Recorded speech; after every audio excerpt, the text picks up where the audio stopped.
रोज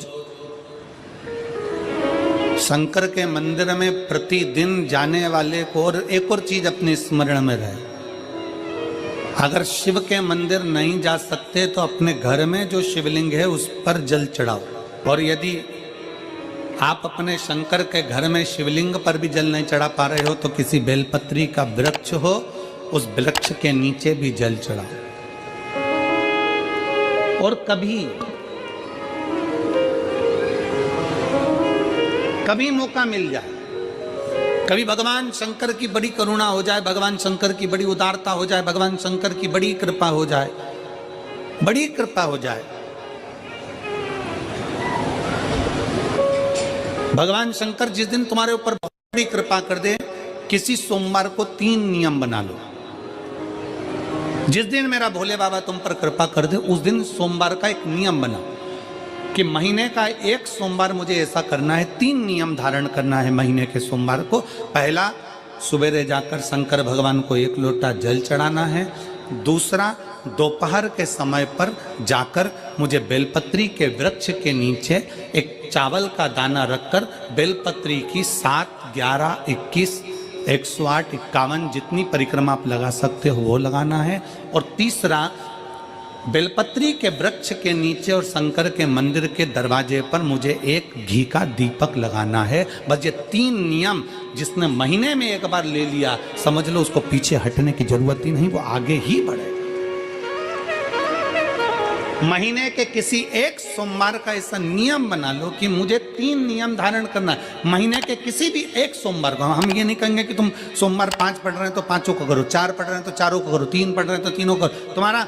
तुम तो महीने का एक सोमवार का नियम बना। और मेरी जीजियों से, मेरी बेटियों से जो विदेश में रह रही हैं, जो कहीं बाहर रह रही हैं, कहीं बड़े शहर में रह रही हैं, जो रोज मंदिर नहीं जा सकते, हर किसी महीने के एक सोमवार को भी ये नियम निर्धारण थे, तो उनसे कहेंगे कि 3 महीने में एक सोमवार का नियम बना लो। 3 महीने में नहीं बना सकते तो 6 महीने में एक सोमवार का नियम बना लो। और 6 महीने में नहीं बना सकते तो 1 साल में एक सोमवार का ऐसा नियम बना लो कि मैं साल का एक सोमवार ऐसा रहूंगी कि सुबह सोमवार के दिन मंदिर में जाकर जल चढ़ाऊंगी, दोपहर में जाकर बाबा को एक अक्षत का दाना रखकर, अक्षत का मतलब है कि बाबा मेरी दिनों दिन उन्नति करना। बेलपत्री के वृक्ष के नीचे जो अक्षत रखा जाता है वो उन्नति के लिए रखा जाता है। शंकर के शिवलिंग पर जो अक्षत रखा जाता है वो रोग मुक्ति के लिए रखा जाता है। अशोक सुंदरी पर जो अक्षत रखा जाता है वो संतान प्राप्ति के लिए रखा जाता है। षडानंद कार्तिकेय की ओर जो अक्षत रखा जाता है वह हमारे बच्चों की सुख समृद्धि के लिए रखा जाता है। विनायक की ओर,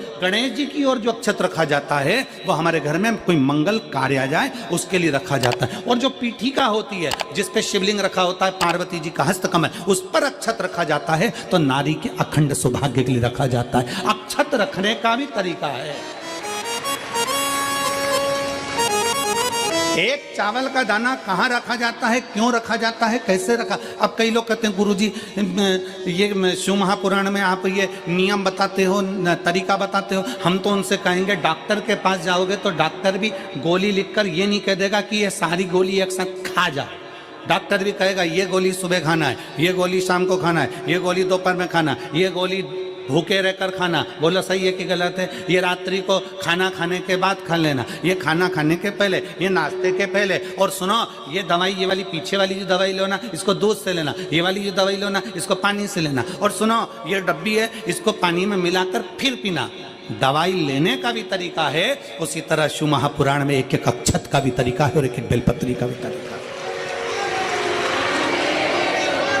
अब मान लो कई लोग कहते हैं गुरुजी आप ये तरीका बताते हो शिव पुराण के माध्यम से, कई लोगों के मन में संशय जागता है, तो अगर हम एक साथ चावल चढ़ा दे तो उसका क्या तरीका है? तो हमारा निवेदन है डॉक्टर जो दवाई ले एक ही बार में निपटा जाए, एक ही बार में खा ले। दवाई एक बार में पूरी खा गए असर नहीं करेगी, इसमें डॉक्टर का कोई दोष नहीं है। उसने तो बताया था ऐसे लेना, ऐसे लेना। और तुमने, मैं डॉक्टर साहब ने पूछा दवाई पूरी ली, शाम की दवाई भूल गई थी, सवेरे की दवाई भूल गई थी, ये दवाई भूल गई थी। डॉक्टर कहेगा हमने तो नियम बताया तब तुमने नहीं खाई, तो असर कहाँ से करेगी? तुम असर कब करती है? जब हम पूजन के तरीके को जान जाएं, जब हम अर्चना के तरीके को जाएं।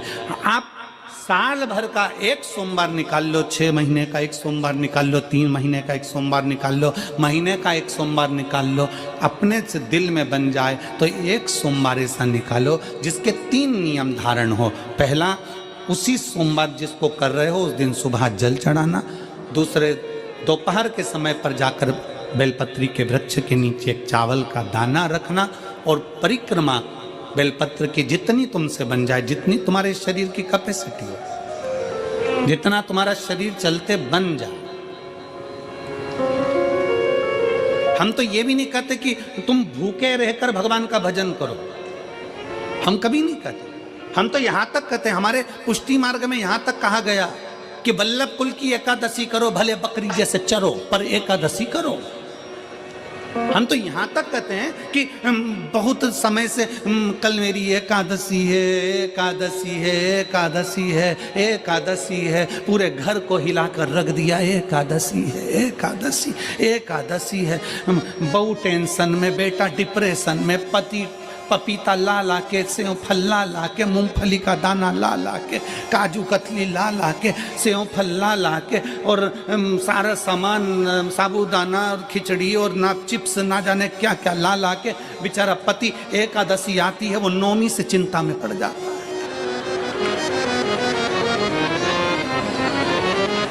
हम तो ये भी नहीं कहते कि तुम व्रत बहुत भारी करो, तुम व्रत उपास भी बहुत बहुत टेंशन वाला करो, ना ना ना।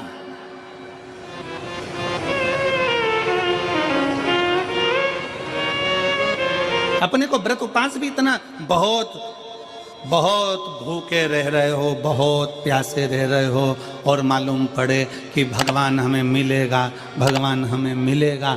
भगवान कहता है कि देख भाई, मैं भी भूखा नहीं रहता, तू भी भूखा मत रहे, मैं भी चकाचक रहता हूँ, तू भी चकाचक रहे, मैं भी अपने। और भगवान शंकर तो ये भी कहते हैं कि अपना परिवार भी मत छोड़ो। मेरे पास में पार्वती भी, एक ही देवता है जो विद फैमिली मंदिर में बैठता है। शंकर जी हैं तो पार्वती जी है, तो गणेश जी हैं, तो कार्तिकेय जी हैं, तो नंदी है, सब मंदिर के अंदर चाहिए। शंकर भगवान अपने पूरे परिवार के साथ। शंकर जी तो ये कहते हैं अकेले तुम क्यों रहते हो। शिव जी की एक बात अपने ध्यान में रखना, कितनी सुंदर बात है शंकर भगवान की, बहुत ध्यान में रखिएगा। आप जौहरी नहीं हो, हीरे को नहीं परख सकते। हम भी जौहरी नहीं है, हम हीरा को नहीं समझ सकते। और भगवान शंकर ने पृथ्वी पर जिसको जन्म दिया उसको जौहरी बनाकर पैदा किया है, उसको जौहरी बनाकर भेजा है कि आप भले हीरा को न समझो चलेगा, पर अपने नजदीक में कोई दुखी है तो उसकी पीड़ा को जरूर समझना। भगवान शंकर कहते हैं उसकी पीड़ा का स्मरण होता है।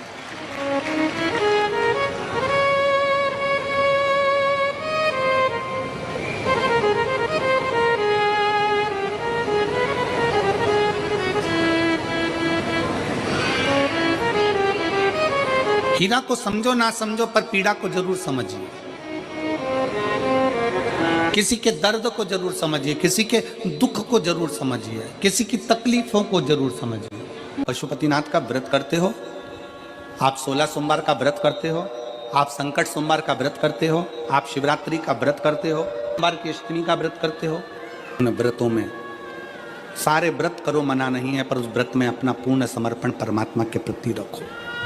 केवल खाना छोड़ा है, अन्न छोड़ा है, भोजन छोड़ा है, और दिन में सुबह से लेकर शाम तक 2-3 बार तुमने कुछ ना कुछ पाया है, वो व्रत हो सकता है आपकी दृष्टि में, पर हमारी दृष्टि में व्रत कौन सा है।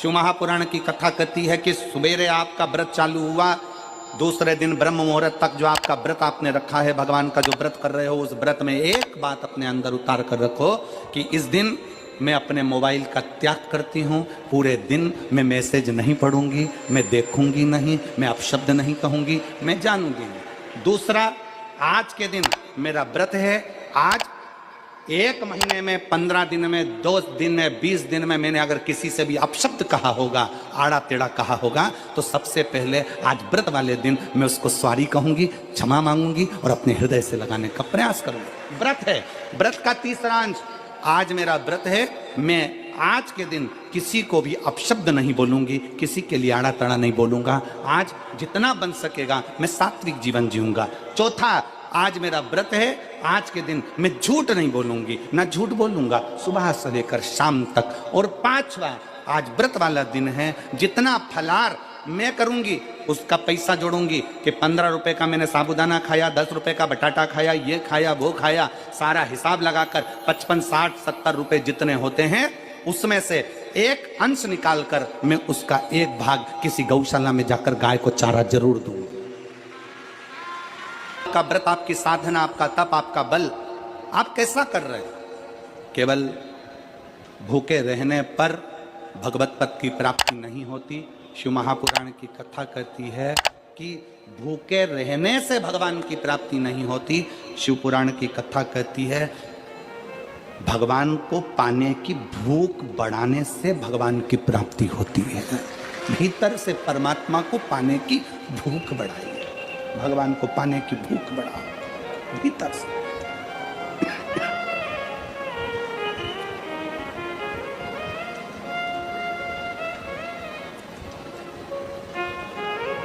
व्रत करो मना नहीं, तप करो मना नहीं, साधना करो मना नहीं, पर उस तप साधना में, व्रत में परमात्मा को पाने की ललकता हो आपके भीतर, भगवान को पाने की ललकता हो आपके भीतर, भगवत पद को पाने की ललकता हो आपके भीतर, तो भगवान। हाँ, पुराण की कथा एक बड़ी सुंदर बात कहती है, व्रत आप करते हो, उपास आप करते हो, नियम आप लेते हो, पूरा किसको करना पड़ता है? तुम्हें नहीं। व्रत आप करते हो, उपास आप करते हो, नियम आप लेते हो और पूरा देवाधिदेव करते हैं, भगवान शंकर करते हैं। बस इतना जरूर याद रखें कि जैसे कुछ प्राप्त हो भी गया तो शिव को धन्यवाद देकर शंकर के दरवाजे पर जाते रहना, यह हमारा कर्तव्य है।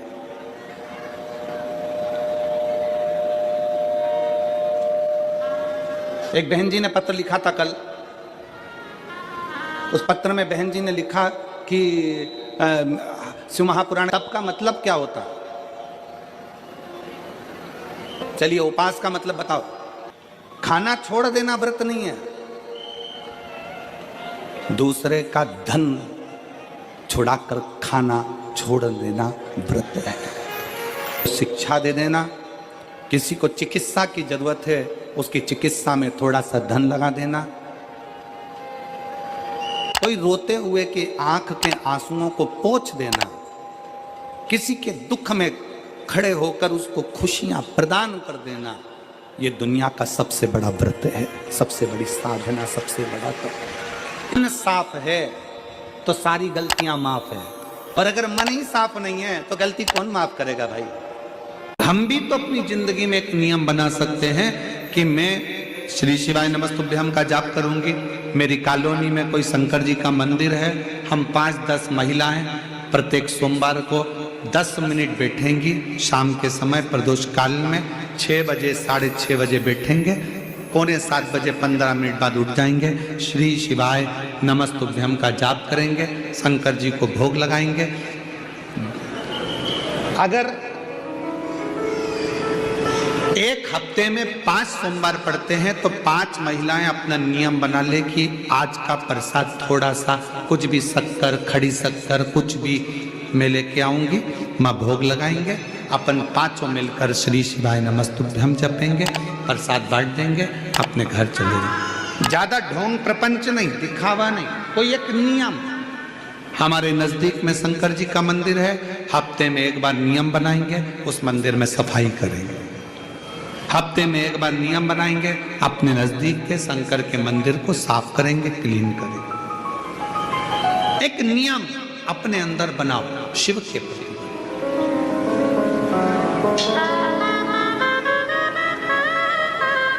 अपने भीतर जब हम नियम बना लेते हैं कि श्री शिवाय नमस्तुभ्यम जपना है, शिव को एक लोटा जल चढ़ाना है, शंकर की आराधना करना है, तो शिव हमारे लिए भी कोई ना कोई नियम जरूर बनाते हैं और हमारा कल्याण जरूर करते हैं। एक नियम बना, इस कथा को सुना, तुम्हारे पति को फल प्राप्त हो।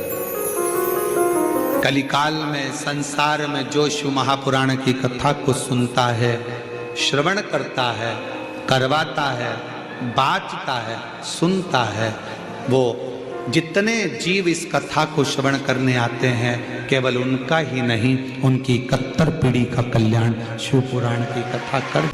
लंबी बाती का प्रमाण अलग होता है। लंबी बाती क्यों लगाई जाती है? भगवान के मंदिर में दीप में, देवियों की पूजन में, लक्ष्मी की वृद्धि के लिए। कौन से देवता के यहाँ लंबी बत्ती लगती है और कौन से देवता के यहाँ गोल बत्ती लगती है, उसका भी प्रमाण बनना। किसी देवी की पूजन करो तो लंबी बत्ती आती है, कुल देवता की पूजन करो तो लंबी बत्ती आती है। किसी मंदिर में किसी देवता को लगाने जाओ तो गोल बत्ती लगती है, उसका भी प्रमाण है। लंबी बत्ती जहाँ लगाई है, अगर लक्ष्मी के सामने लगाई है तो लक्ष्मी की लंबाई बढ़ती है, लक्ष्मी की वृद्धि बढ़ती है। अगर कुल देवता के नाम की लगाई है तो वंश की वृद्धि होती है। इसलिए हमारे यहाँ अमावस्या पूनम को जो पाटे वाटे भराते हैं उसमें गोल बत्ती नहीं लंबी लगाई जाती है, जिससे हमारा वंश बढ़े। नवरात्रि में देवी जी की जो बाती लगाई जाती है वो लंबी लगाई जाती है, गोल नहीं। क्यों? क्योंकि जिससे माँ हम पर कृपा बना कर रखे, हमारा वंश खूब बढ़े, हमारे यहाँ लक्ष्मी की वृद्धि हो। स्थिर बाती, गोल बाती लगाई जाती है ब्रह्मा के मंदिर में, इंद्र के मंदिर में, देवता के मंदिर में।